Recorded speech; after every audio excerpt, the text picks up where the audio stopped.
అందరికీ నమస్కారం. ఈరోజు మనము ఎస్ఆర్ఎస్ ముచ్చట్లు ఛానల్ ద్వారా ఆంధ్రప్రదేశ్ ప్రభుత్వము సరికొత్తగా మరికొన్ని నోటిఫికేషన్ ఇవ్వడం జరిగినది. ఇంకా మరికొద్ది రోజుల్లో అనగా 3 రోజుల్లో ఈ నోటిఫికేషన్ అనేది కంప్లీట్ అయిపోతుంది. అర్హులైన వారందరూ కూడా ఈ నోటిఫికేషన్ సంబంధించి డీటెయిల్గా ఈ వీడియో ద్వారా తెలుసుకొని అప్లై చేసుకోవాల్సిందిగా కోరడమైనది. మన ఆంధ్రప్రదేశ్ ప్రభుత్వము జిల్లాల వారీగా అన్ని జిల్లాల్లో నాణ్యమైన బియ్యము ఇంటి వద్దకే నిత్యావసర వస్తువులు సరుకులు పంపిణీ చేయాలని చెప్పేసి మినీ ట్రక్ సంబంధించి డ్రైవర్ పోస్టులను రిలీజ్ చేయడం జరిగినది. ఈ పోస్టులకు సంబంధించి డీటెయిల్డ్ ఇన్ఫర్మేషన్ మీకు ఈ వీడియో ద్వారా తెలియపరచడమైనది.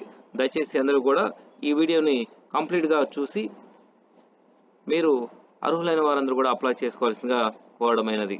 ఎవరైనా మా ఛానల్ని ఇప్పటివరకు సబ్స్క్రైబ్ చేసుకోనట్లయితే దయచేసి సబ్స్క్రైబ్ చేసుకోండి. ఈ ఛానల్ని సబ్స్క్రైబ్ చేసుకున్నట్లయితే మీరందరూ కూడా లేటెస్ట్ వీడియోస్ అన్నిటిని కూడా పొందవచ్చు. ఇక్కడ మనము చూసినట్లయితే యువతకు స్త్రీ పురుషులు ఎవరైతే ఉన్నారో వారందరికీ కూడా 4 వీలర్ మినీ ట్రక్ పథకం సంబంధించి డ్రైవర్ పోస్టులను ఇవ్వడం జరిగినది. దీనిలో చూసినట్లయితే ఎస్సీ, బీసీ, ఈబీసీ, ఎస్టీ అందరికీ కూడా ఆంధ్రప్రదేశ్ ప్రభుత్వము లబ్ధిదారులను ఐడెంటిఫై చేయడం కోసము ఎవరైతే 7వ తరగతి పాస్ అయి ఉన్నారో వారందరూ కూడా అప్లై చేసుకోవడానికి అవకాశం ఉంది. ఇంకొక 3 రోజుల్లో మనకి ఈ అప్లికేషన్ నోటిఫికేషన్ డేట్ అనేది కంప్లీట్ అవుతుంది. కాబట్టి అందరూ కూడా ఎలిజిబుల్ ఉన్న పర్సన్స్ అందరూ కూడా ఈ 4 వీలర్ మినీ ట్రక్ సంబంధించిన డ్రైవర్ పోస్టులకు అప్లై చేసుకోవాల్సిందిగా కోరడమైనది. దీనిలో చూసినట్లయితే మనకి సిటిజన్ ఎవరైతే ఉన్నారో లబ్ధిదారులు ఎవరైతే ఉన్నారో లబ్ధిదారుని యొక్క షేర్ వచ్చేపాటికి 10% ఉంటుంది. 30% బ్యాంకు దగ్గర నుంచి లోన్ ఇవ్వడం జరుగుతుంది. 60% గవర్నమెంట్ మీకు ఇవ్వడం జరుగుతుంది, సబ్సిడీ కింద మీకు ఇవ్వడం జరుగుతుంది. కాబట్టి జిఓఎంఎస్ నెంబర్ 69 డేటెడ్ 18/11/2020 ఇచ్చిన జిఓలో క్లియర్గా మనకి డీటెయిల్స్ అన్నింటిని కూడా ఇవ్వడం జరిగినది.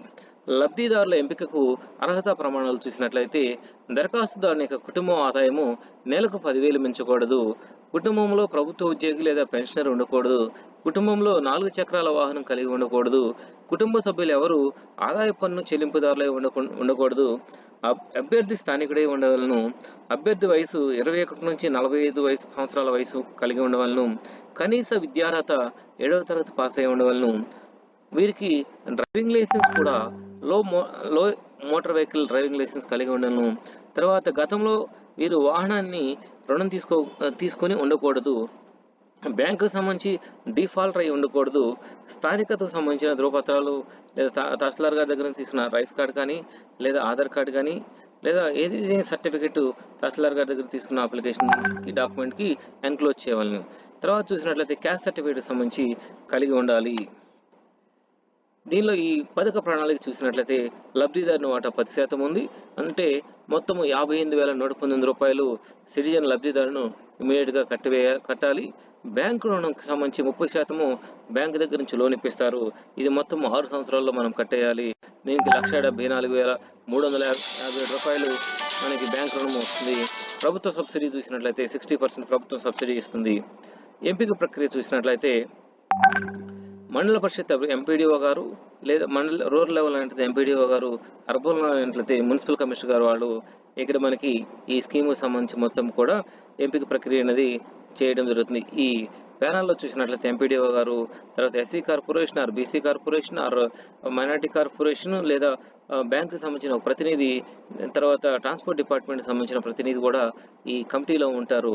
వీరందరూ కూడా ఇంటర్వ్యూ ప్రకారము, తర్వాత విద్యార్థి ప్రకారము, లైసెన్స్ ప్రకారము, అక్కడ చేసిన యాప్టిట్యూడ్ అండ్ వాళ్ళ యొక్క టెక్నికల్ స్కిల్స్ని బట్టి మొత్తం 50 మార్కులకు పెట్టిన ఎగ్జామ్లో 50 మార్కులకి ఇంటర్వ్యూ కండక్ట్ చేసి వారిని మెరిట్ లిస్ట్ తయారు చేయడం జరుగుతుంది.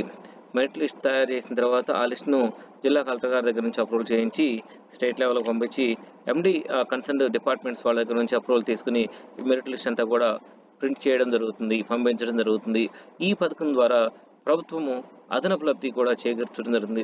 లబ్ధిదారుడు యొక్క నికర నెలసరి ఆదాయం పొందుటకు గాను ఆంధ్రప్రదేశ్ ప్రభుత్వము పౌర సరఫరాల శాఖ 6 సంవత్సరాల పాటు పరస్పర అంగీకరణకు లోబడి పని కల్పించదురు. సమయ ప్రణాళిక చూసినట్లయితే నోటిఫికేషన్ మనకి 20వ తేదీన వచ్చేసింది. దరఖాస్తు స్వీకరణకు లాస్ట్ తేదీ 27/11/2020. ఇంకా 3 రోజులు మాత్రమే ఉన్నది. దయచేసి ఎవరైనా ఇప్పటి వరకు ఇంకా మీరు అప్లై చేసుకోకుండా ఉన్నట్లయితే ఇమీడియట్గా మీరు అప్లై చేసుకోండి. తర్వాత మనకి ఈ స్క్రీనింగ్ టెస్ట్ ఎంపిక తేదీ వచ్చేప్పటి చూసినట్లయితే 4/12/2020 తేదీన డిసెంబర్ 4వ తేదీన ఇంటర్వ్యూలన్నీ కూడా కండక్ట్ చేయడం జరుగుతుంది. లబ్ధిదారుల ఎంపిక జాబితా ప్రకటన తేదీ 5వ తారీఖున లబ్ధిదారుల యొక్క మెరిట్ లిస్ట్ అనేది పెట్టడం జరుగుతుంది. కాబట్టి దయచేసి అందరూ కూడా ఆసక్తి కలవారు ఎవరైనా ఉన్నట్లయితే ఇంకా మీరు అప్లై చేసుకోకుండా ఉన్నట్లయితే మీరు మీ దగ్గరలోని సచివాలయానికి వెళ్ళి ఇమీడియట్గా మీరు దరఖాస్తును పెట్టవలసిందిగా కోరడమైనది. మీరు ఆ దరఖాస్తు ఫారంను వెల్ఫేర్ మరియు విద్యా సహాయకునికి అన్ని ధృవపత్రాలకు సంబంధించిన ఎన్క్లోజర్స్ ఏదైతే అవసరమన్నాయో అప్లికేషన్ మొత్తానికి కూడా వాళ్ళకి ఇచ్చినట్లయితే వారు ఆన్లైన్ నందు నమోదు చేస్తారు. దయచేసి ఈ వీడియో మీకు నచ్చినట్లయితే లైక్ చేయండి, షేర్ చేయండి, కామెంట్ చేయండి. Thank you one and all.